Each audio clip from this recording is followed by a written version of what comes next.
Bismillahirrahmanirrahim. Esselamu Aleyküm ve Rahmetullahi ve Berekatuhu. Kıymetli izleyenler, Dergi Rehberi programımıza hoş geldiniz.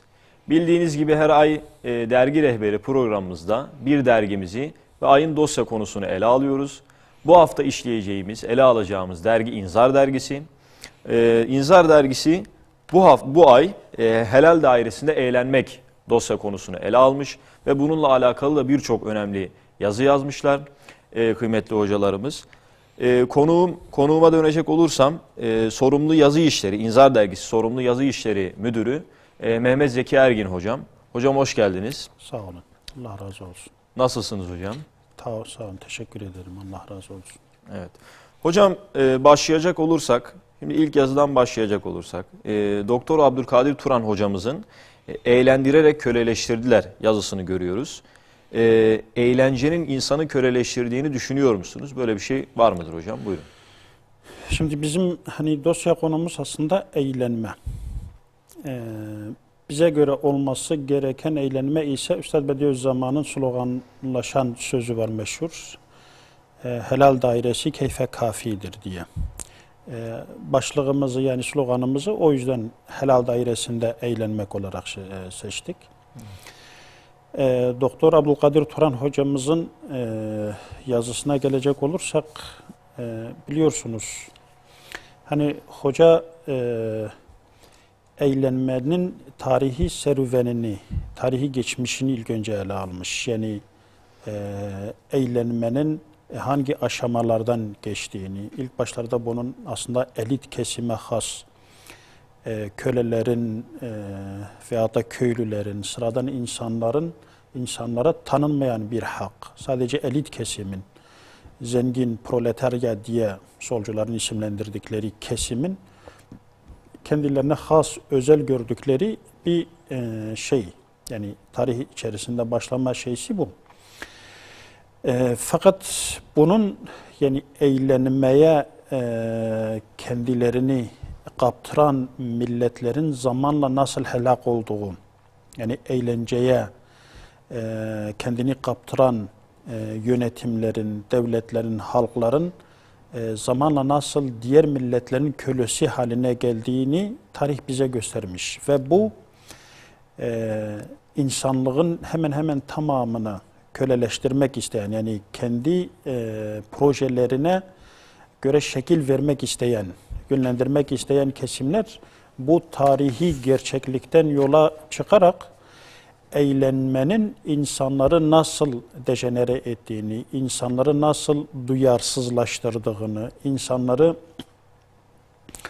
nasıl vurdum duymaz hale getirdiğini ve köleleştirilmek istenen insanın da bu özelliklere sahip olması gerektiğini bildiklerinden dolayı şu an modern dünya yönetimini ellerinde bulunduranlar, iletişim ağının bu kadar güçlü olduğu, mesela eski insanlarda yöneticiler halkları nasıl yönetiyordu?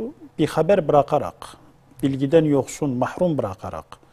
Yani taşrada, hani merkezde olan hariç taşradaki halkın hemen hemen hiçbirisi yönetimde ne oluyor? Belki haberdar bile olmuyordu. Farkına bile varmıyordu. Ne yolsuzluklar oluyor, ne zulümler işleniyor. Belki bunun farkına bile bazen varmıyordu ta ki kendisi bununla birebir muhatap oluncaya kadar. Ama şu an iletişim çağında yaşıyoruz ve herkes her şeyden her an haberdar olabiliyor. Şimdi bilgi sahibi olmak, bilgiye erişimin kolaylaştığı böyle bir dönemde insanları yönetimden uzaklaştırabilmek öyle kolay değil, eskisi kadar kolay değil. Yani insanlar buna bigane kalamıyor. Bir zulüm duyduğu zaman ki herkes her şeyi her an duyabiliyor, öyle bir çağda yaşıyoruz. İnsanlar bir zulmü duyduğu zaman refleks olarak tepki göstermek istiyor. Tepki göstermeyenler psikolojik olarak kendini bir baskı altında hissediyor, rahatsız hissediyor. Evet. Veyahut da yönetimde var olan bozuk politikalar, yanlış politikalar, projeler, bunları duyduğu zaman böyle refleks olarak halk tepki göstermek istiyor. Şimdi bunu biliyorlar. Yani şu an dünyayı yönetme, dünyayı, insanlığı kendilerinin belirlediği noktaya sürüklemek isteyenler bunun böyle olduğunu biliyorlar. Şimdi bu iletişim çağının bu kadar güçlü olduğu bir dönemde halkın yönetimden uzaklaştırılmasının, uyuşturulmasının yegane yolu olarak ve en etkili yolu olarak eğlence sektörünü, tarihi deneyimlerini de konuşturarak eğlence sektörünü devreye koymuşlar ve gerçekten hani eğlencenin değişik versiyonları var. Yani kimisi çok affedersiniz içki yerinde eğlenir. Kimisi bazıları gider bir spor alanında eğlenir. Bazıları başka bir yerde eğlenir. Veyahut da bir pazarda bir şehrin merkezindeki bir stadyumda eğlenir. Ama neticede hepsi eğlencedir ve meşhur Brezilya'nın meşhur bir tane diktatöründen söz ediliyor. Yani sen yıllarca bu halkı nasıl yönetebildin, onların başında kalabildin diye sordukları zaman 100 binlik beşiklerde sallayarak diye cevap vermiş. Şimdi dolayısıyla hani bunun farkında, yani şu ankinde dünya sistemini ellerinde bulunduranlar bunun farkındadırlar. Yani tarihi gerçeklik onlara göstermiş ki eğlenceye kendini kaptıran, eğlencenin arkasına veren, eğlencenin arkasından giden bir toplum bir duyarlılık diye bir şey veyahut da tepki gösterme, refleks gösterme diye bütün yetilerini kaybettiğinin farkındadılar. Bunun bilgisi onların yanında var ve o yüzden bu eskiden böyle daha çok lokal bir durumken eğlendirme meselesi şu an sektörleştirilmiş. Bu sektör sayesinde şu anda hem toplumun yaklaşık belki 90'ından daha fazlası hem uyuşturuluyor, uyutuluyor, köleleştiriliyor. Hem de bu sektör üzerinden insanlara mecburen vermek zorunda kaldıkları parasal şey olarak, yani finans şeysini de onlardan bu sektör üzerinden geri alıyorlar. Yani gerçekten şu an dünyada en fazla para harcanılan alan eğlenme. Hani tatildeki eğlenmedir veyahut da bir meyhanedeki eğlenmedir veyahut da bir stadyumdaki eğlenmedir veyahut da bir sinema salonundaki eğlenmedir. Şu an en fazla para harcanılan alan budur.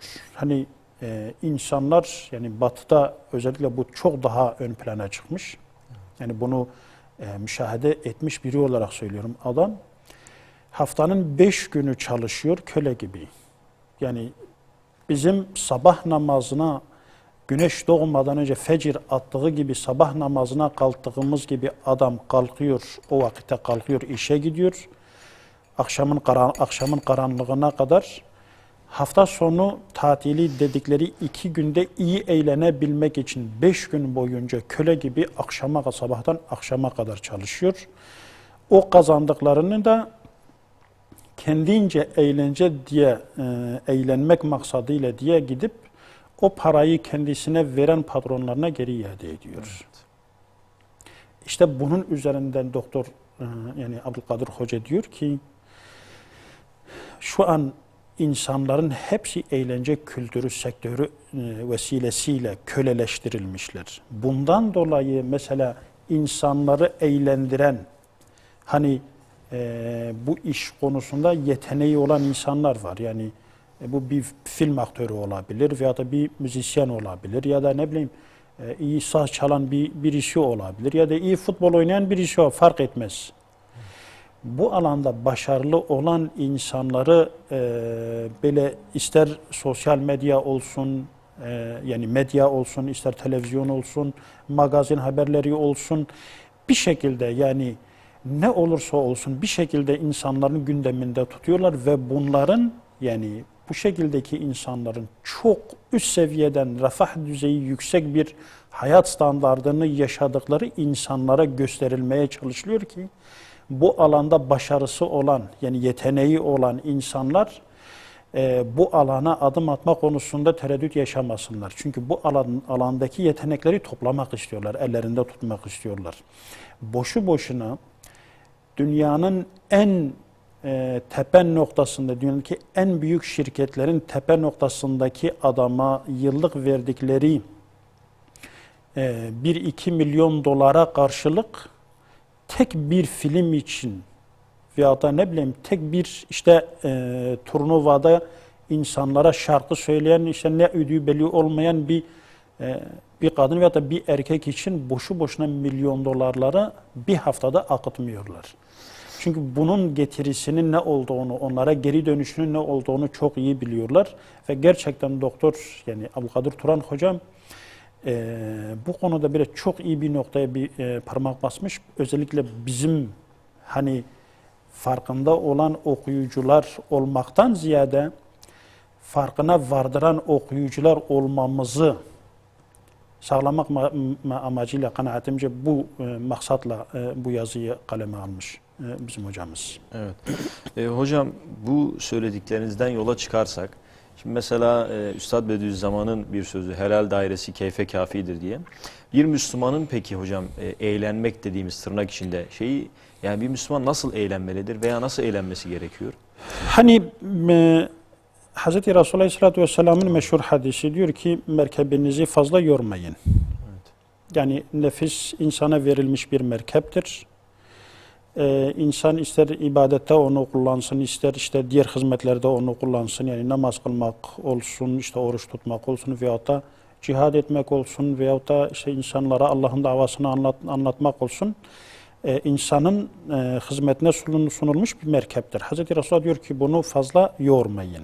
Yoksa isyan edebilir. O manada. Yani bir işaret ettiği manalardan bir tanesi bu. Şimdi hani her insanın bir dinlenmeye ihtiyacı var. Ki bundan önceki, bir önceki ay biz dosya konusu olarak tatil konusunu ele almıştık. Dinlenme manasında. Buna ihtiyacı var. Aynı şekilde insan psikolojisinin, yani bugün bilimsel gerçekler bunu göstermiştir ki insan psikolojisinin bir de bazı zaman dilimleri içerisinde bir de eğlenmeye de ihtiyacı var. Yoksa insan psikolojisinin, yani bütün insanlar olmasa bile insanların çoğunluğu ağır çalışma yükü altında isyan eder. Psikoloji isyan eder. İnsan ona hükmedemez. Bu gerçekliği İslam biliyor. Bu hakikati, insan psikolojisinin bu hakikatini İslam biliyor. Bundan dolayı Hz. Resulullah Aleyhisselatü Vesselam örneğin düğünler gibi mesela insan eğlenmemizi istemişler. Hz. Resulullah mesela bayramlar gibi Hz. Resulullah eğlenmemizi istemiş diyor. Bu Allah'ın bize hediyesidir ve biz bu günümüzde eğleniriz diyor demiş yani. Eğlenmemizi istemiş yani.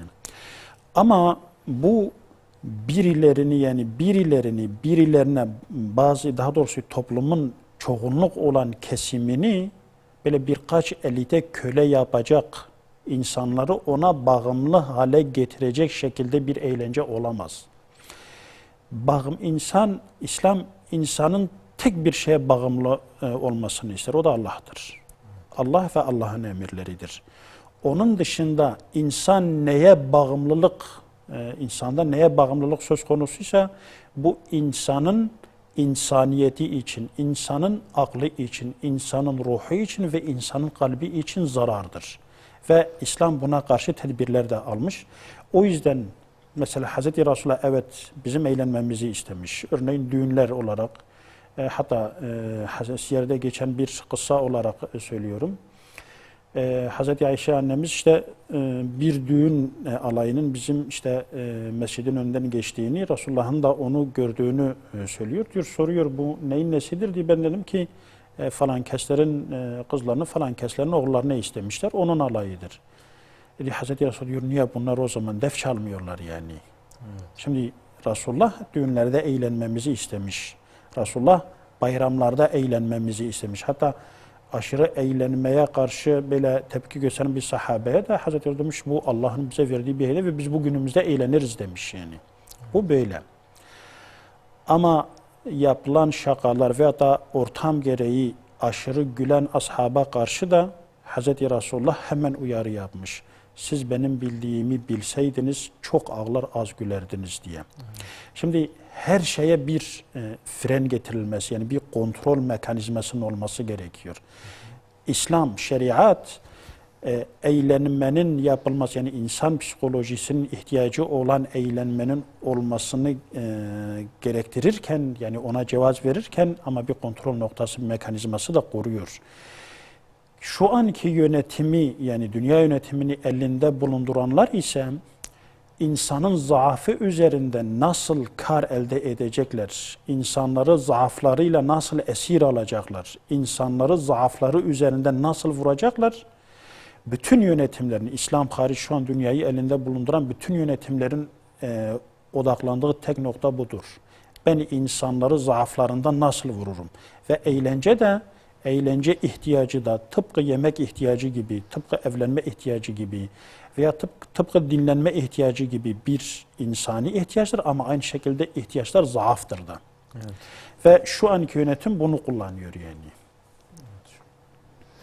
Yani zaten hocamız da en son cümlesinde bu konuya güzel bir nokta, güzel bir bitiricilikle son vermiş yazısına. İnsanın düştüğü bu nokta, insanı insan yapan iradenin düştüğü en esef verici durumdur ve bozulmanın en düşük noktasıdır. Yani demek ki Batı veya İslam düşmanları dediğimiz yani bize... Hoca diyor ki esfel-i safilindir aslında bu. Evet. Demek ki İslam'ın bazı şeylerde sınırlar koyması hocam yerinde ve olması gerekenmiş. Yani. Evet hocam.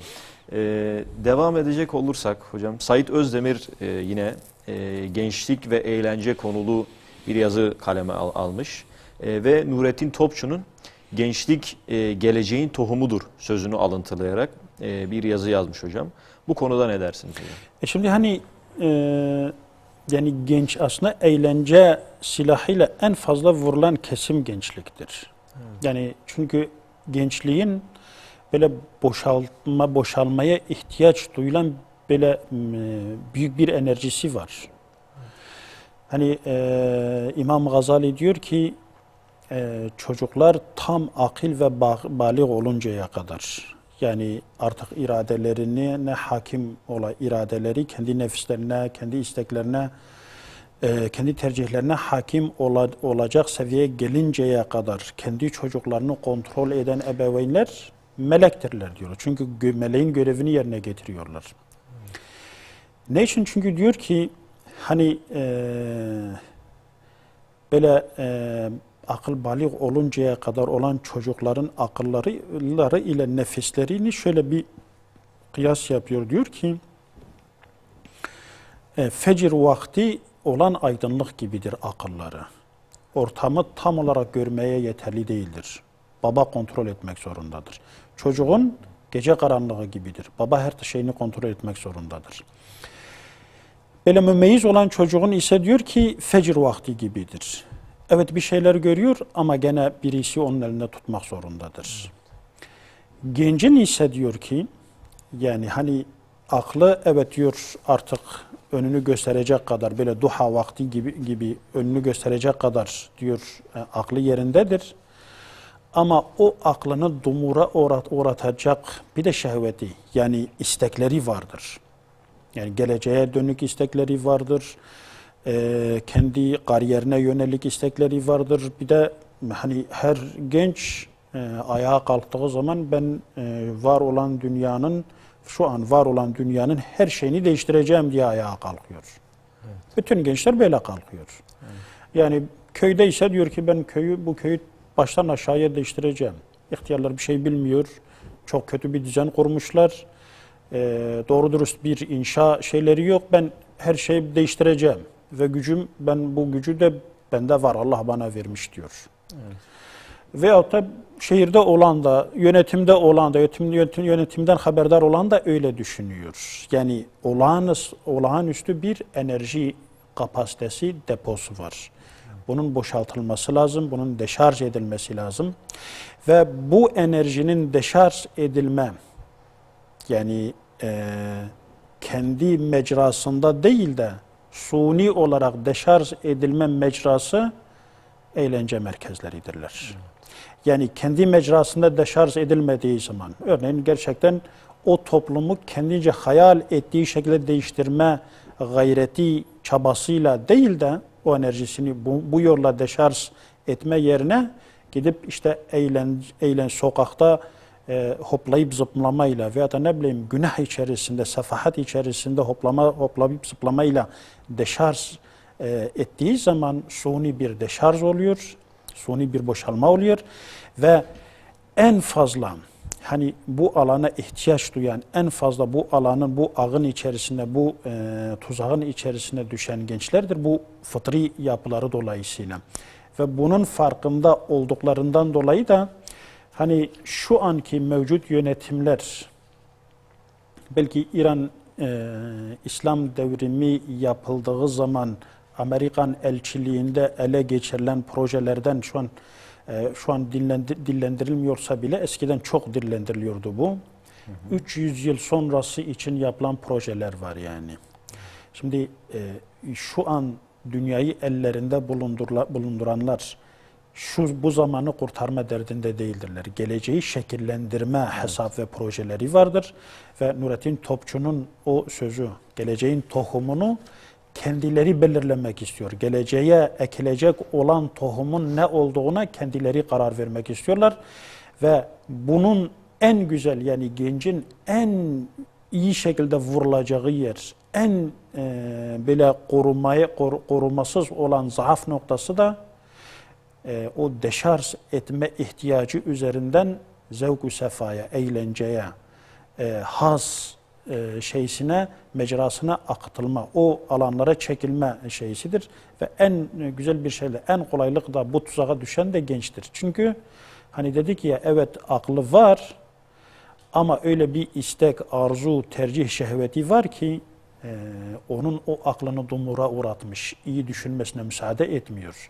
Yani kehl yaşı dediğimiz 40'ına varmış olan insan çok az. Yani böyle genellikle sefih diyebileceğimiz ayak takımı artık, yani umut kesilecek seviyede olan insanlar hariç, böyle 40'ına merdiven dayamış olan insanlardan eğlenceye zaman harcadığını, ekonomik olarak kaynak ayırdığını göremeyiz yani. Evet.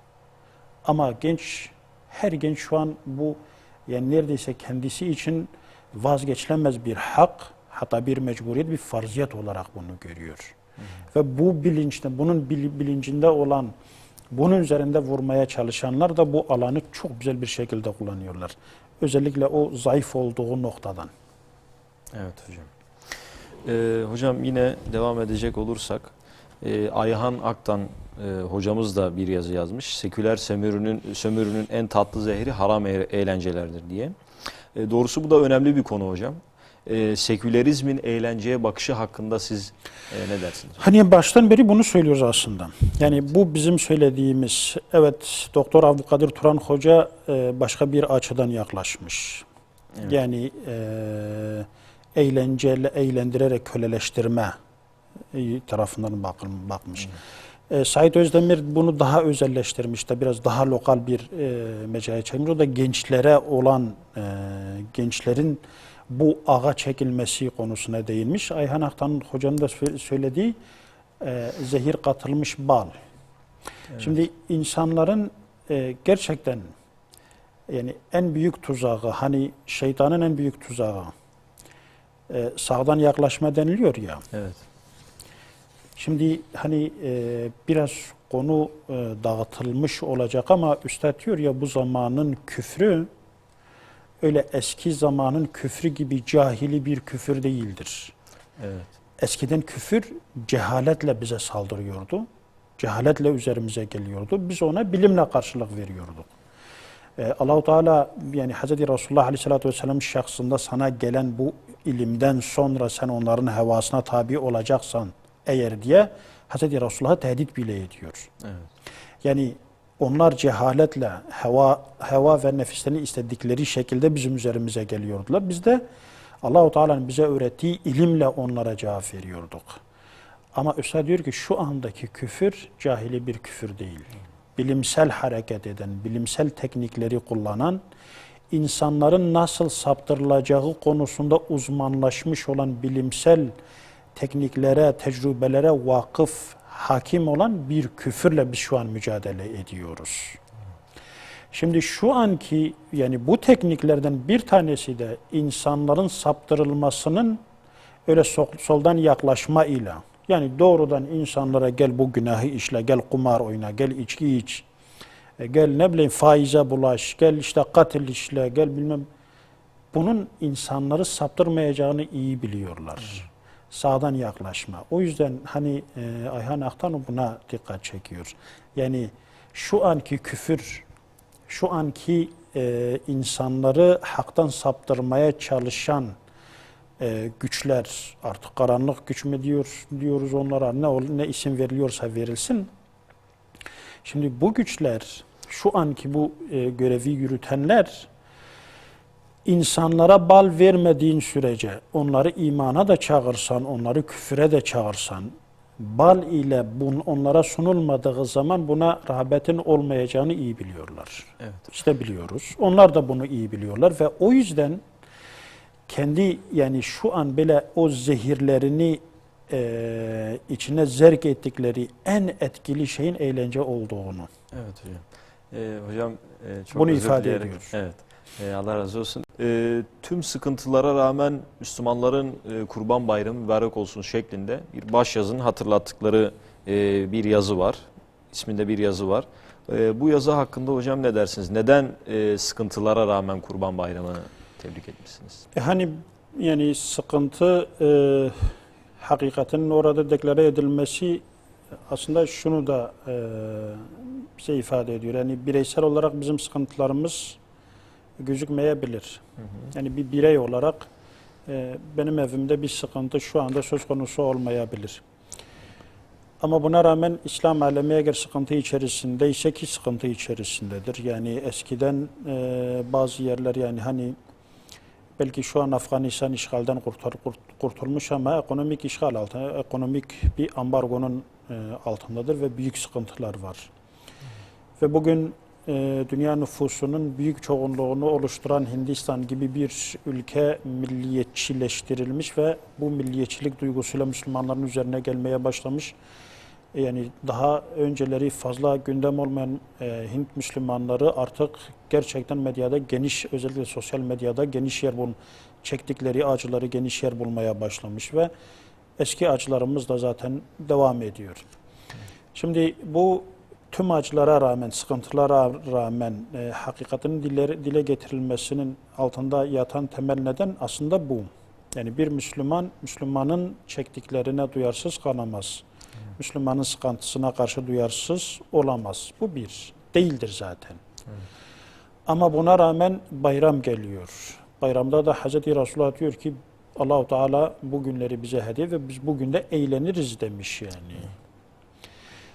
Şimdi buna rağmen nasıl olur? Bu bazen insan bu iki çelişkiyi bir arada bulundurma konusunda sıkıntı yaşıyor. Yani birleştirme, mezcetme konusunda sıkıntı yaşıyor. Psikolojik olarak sıkıntı yaşıyor.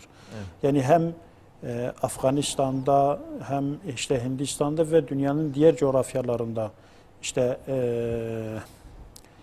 Sincan, Doğu Sincan bölgesi için ya da işte Rusya'nın işgali altındaki Müslüman coğrafya, Suriye'deki Müslümanlar. Şimdi yani imani duyarlılığımız bunların acısıyla derdiyle dertlenmemizi gerektiriyor. Ama bir de bayram gelmiş bizim eğlenmemiz gerekiyor. Bu nasıl olacak? Yani bu çelişkiye aslında işaret ediyor. Şimdi biz bayrama salt eğlence gözüyle bakmıyoruz. Hatta biz eğlenceye salt eğlence gözüyle bakmıyoruz. Evet. Aslında başyazının başlığıyla işaret edilen husus budur yani. Bize göre Kurban Bayramı'nı idrak etmek de ibadettir. Müslümanın derdiyle dertlenmek de ibadettir. Ve biz hangi ibadeti yerine getirirsek, hangi ibadeti icra edersek, o ibadeti en mükemmel şekilde icra etme ile mükellefiz. Yani en azından öyle bir gayret içerisinde olma gibi bir zorunluluk, bir durumumuz söz konusu. Aslında başyazının, başlığının ifade ettiği husus bu. Evet. Hocam yine bayram konusuna devam edecek olursak, Mehmet Şenlik Hoca da bu konuda bir yazı yazmış, kalem almış. Evrensel bir gelenek olan kurban şeklinde bir başlık, bir yazı. Bu kurban ve bayram ilişkisi hakkında hocam ne dersiniz? Şimdi hani zaten bu bayram aslında kurban bayramıdır. Evet. Yani Hz. İbrahim'in ailesinden, atamız İbrahim'in aile boyu bir ailesinin, yani Hz. İbrahim atamız var, onun oğlu Hz. İsmail var, onun hanımı Hz. Hacer anamız var. Bu üçlünün, yani bir ailenin aslında bir organizasyonudur ve bize hac olarak ve bundan dolayı da bayram olarak nakl olmuş. Yani bu ritüeller var, yani bu bir ibadet şekline gelmiş, Allah tarafından getirilmiş ritüeller var. Şimdi özellikle Şenlik Hoca'nın başlıkta üzerinde durduğu evrensel bir gelenek. Genellikle şu an modern dünya bize şunu dayatıyor. Yani örneğin işte eskiden dini inançlar bu şekilde değildi. İnsanlar zamanla bunu bize kabul ettirdiler. Veyahut da insani durumumuz falan şeyi gerektiriyordu. Eskiden gelenekler köklü olan buydu. Falan şey vardı. İnsanlar bu şekildeydi. Ama sonradan değişti. Asıl olan aslında diğeridir. Öyle bize kabul ettirmeye çalışıyorlar. Yani her mecrada vurgulamaya çalıştıkları hususlar bunlardır. Tarihi değiştirerek vermeye çalışıyorlar. Tarihi kendilerine göre bölerek bize yutturmaya çalışıyorlar. Ama aslında köklü olan, gelenekselleşmiş olan, hani modern tabirle bir klasik haline gelen şey aslında İslam'ın insanlara getirmiş olduğu öğretilerdir. Bunlardan bir tanesi kurbandır. Mehmet Şenlik hocamız buna dikkat çekiyor. Yani Hz. Adem'den başlamak üzere ilk insan, tarihin başlangıcındaki iki tane, yani Habil ile Kabil mücadelesi ile başlayan tarih mücadelesindeki ilk mesele kurbanla başlıyor. Bu sadece kurbana öz bir durum değildir. Aslında bunun üzerinden, Mehmet Şenlik hocam bunun üzerinden İslam'ın bütün öğretilerinin insanlığın varlığıyla beraber var olduğunu, en köklü öğretiler olduğunu, bundan daha köklü, bundan daha çok böyle insan ruhuyla aşina, insan ruhunun aşinalık sağladığı öğretinin aslında olmadığını, kurban ibadeti, kurban geleneği üzerinden vermeye çalışıyor Evet. Mehmet Şenlik hocamız. Hocam bir şey dikkatimi çekti. Herkesin İsmail'i farklıdır şeklinde. Mesela Hazreti İbrahim ve İsmail Aleyhisselam arasındaki o meseleyi zaten herkes biliyor.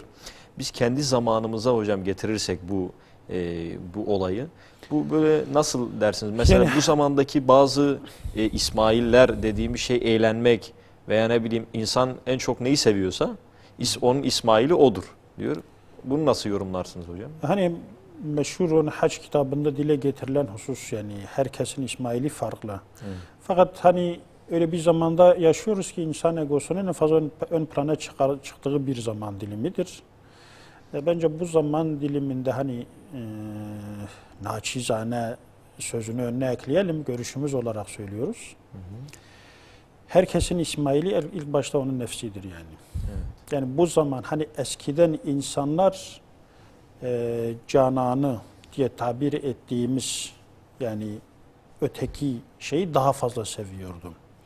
Kendini feda etme duygusu o yüzden çok daha fazla var. İnsan kendi evladını daha çok seviyordu. İnsan kendi davasını daha çok seviyordu. İnsan ne bileyim böyle değişik, yani değer yargıları daha çok ön plandaydı. Evet. Örneğin namus değer yargısı daha ön plandaydı. Kendini feda edebiliyordu. Veyahut da kendi milliyeti, kendi dini, kendi akidesi, kendi davası daha ön plandaydı. Canını çekinmeden verebiliyordu. Ama biz öyle bir zaman dilimindeyiz ki insan egosu zirve yapmış. Enaniyet denilen şey zirve yapmış. Bu zaman belki birkaç insan hariç bütün insanların İsmail onların eneleridirler. Yani dolayısıyla hani o bir replik olarak iş sözünün üzerinde durulan herkes kendi İsmail'inin ne olduğuna karar vermeli. Herkesin İsmail'i onun enesidir. İnsan enesini bu zamanda feda edebiliyorsa, ondan vazgeçebiliyorsa İsmail'ini haçta Allah için kurban etmiştir demektir. Evet. Hocam başka bir konuya geçecek olursak geçtiğimiz günlerde malumunuz 5 Temmuz'da Başbağlar katliamının yıl dönümüydü. Bu konuda siz de Başbağlar Derneği Başkanı ile bir röportaj yapmışsınız ve bunu yayınlamışsınız. Bu katliamı hatırlamış, aynı zamanda yad etmişsiniz. Ve tabii bu hassasiyetiniz için sizi tebrik ediyoruz öncelikle. Ve hani bu Müslümanların dikkatine sunmanız çok önemli. Bu konuda ne dersiniz Başbağlar katliamı ile alakalı hocam? Hani biz bütün katliamların yani Aliye İzzet Begoviç özel olarak hani dile getiriyor, diyor biz intikam peşinde değiliz. Yani biz kalkıp Sırpların çocuklarından onların atalarının Bosna Hersek'te işlediği katliamın intikamını onların çocuklarından alma gibi bir yanlış düşüncenin içinde değiliz. Evet. Olamayız yani. Ha, hesabın sadece bu dünyada görülmeyeceğini de biliyoruz. Yani baş aktörlerinden alabileceksek intikamımızı alırız, o başka mesele, ama bir milletin ardına vermeyiz. Birkaç zübbenin, serserinin ne idüğü belli olmayan kesimlerin yaptıkları yüzünden bir milletin peşine verecek değiliz. İntikam peşinde değiliz. Ama Aliye İzzet Begoviç diyor ki yani katliam, soykırım diyor unutulmaması gerekiyor. Çünkü unutulan soykırım tekrarlanır. Evet. Yeniden yapılır. Bizim katliamları, ister Susa katliamı olsun, ondan önce yani 26 Haziran'da Susa katliamı vardı, onu da yani bir önceki ay dile getirmiştik. İster Halepçe Mart ayında 8 Mart'ta meydana gelen Halepçe katliamı olsun, ister Sabra Şatila katliamı olsun, başka katliamlar, bizim haberdar olduğumuz en azından. Evet.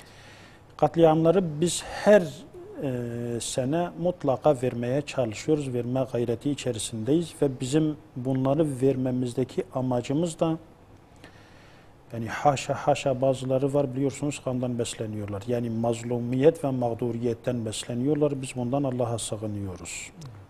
Mazlumların mazlumiyeti, mağdurun mağduriyeti, maktulun kanından haşa istifade etme, Allah muhafaza, davamız için dahi olsa gibi bir hedefimiz yok.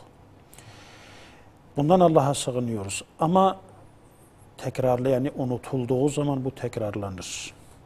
Ve zamanında bu katliamları çok dillendirenlerin ellerine imkan geçmesine rağmen bu katliamın hesabının sorulmamasını da aslında biz yüzlerine vurmaya çalışıyoruz bunun üzerine, bununla, bu hatırlatmalarla. Şu an bunun hesabı sorulabilir. Evet, intikam peşinde değiliz ve bu bir kesime, bir kitleye, bir millete karşı değil.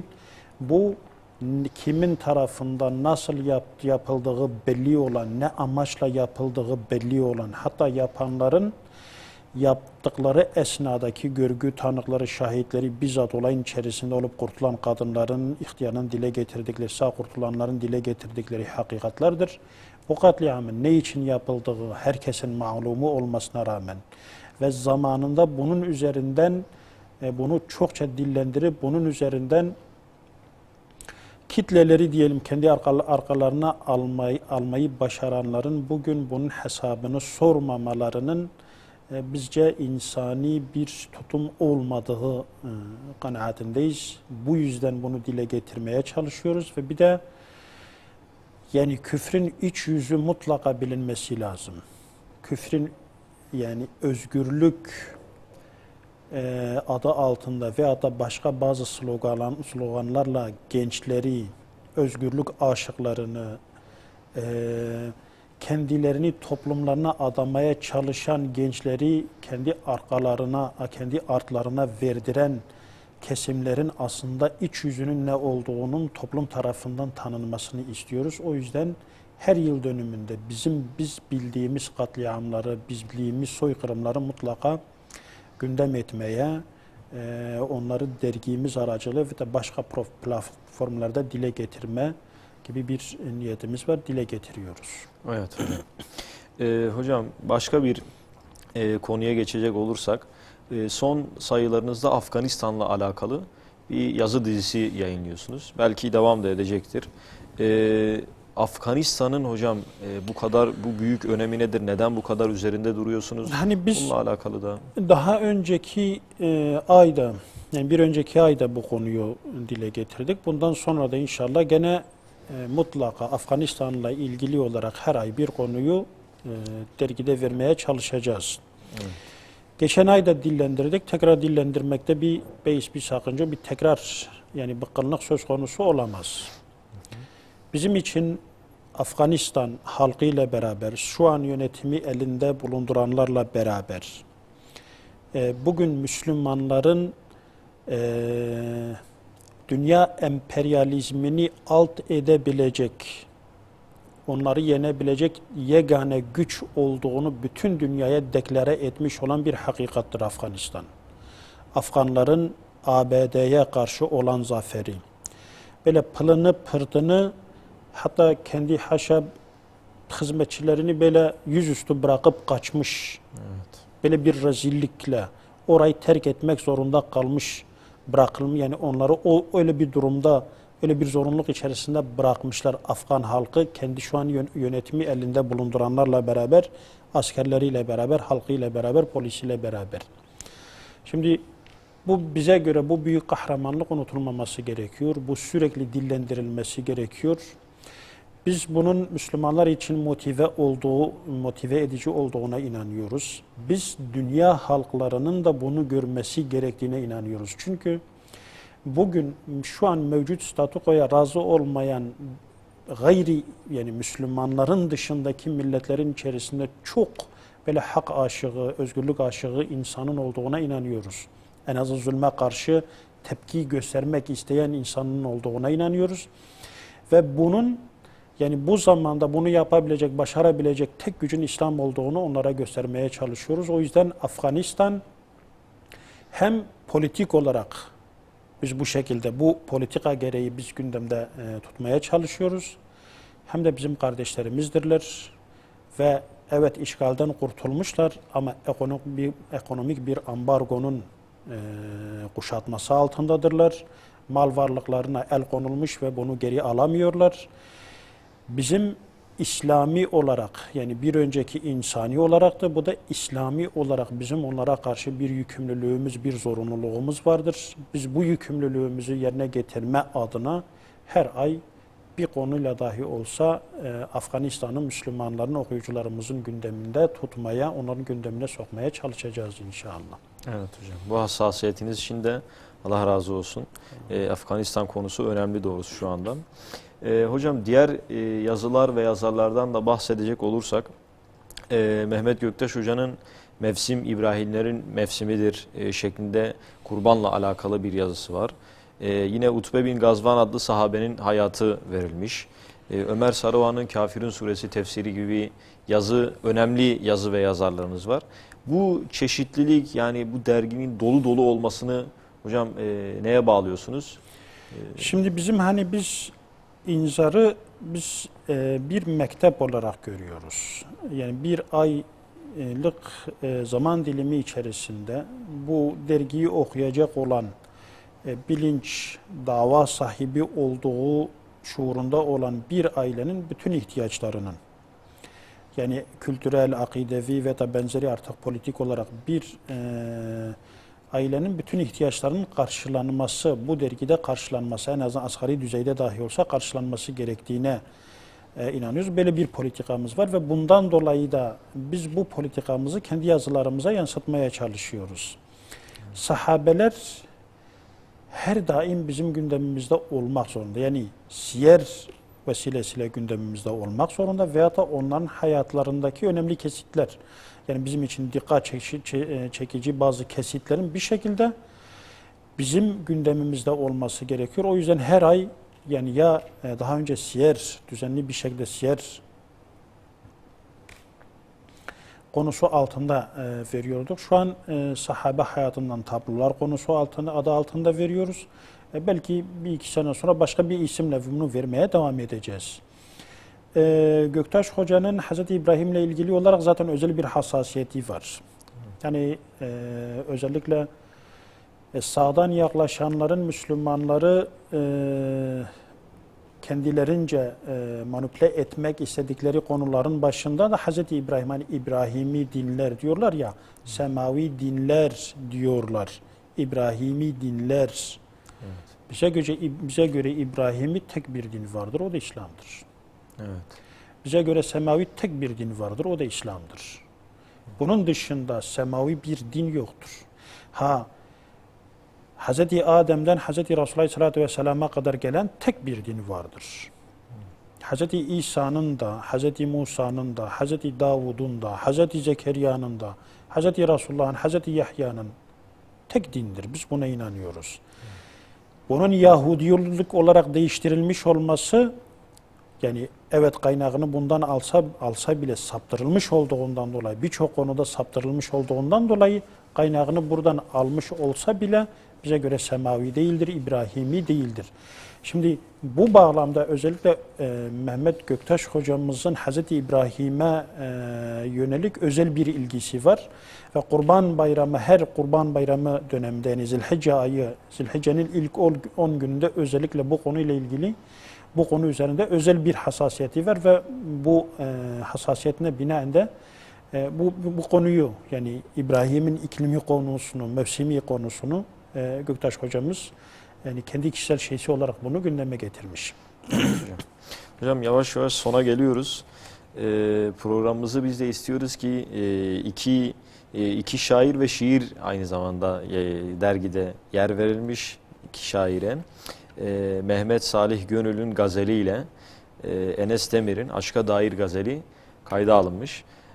İsterseniz eğer uygun görürseniz birini okuyup programımızı... Yani şiir konusunda fazla bir şeyim yok, yani bir maharetim yok ama hani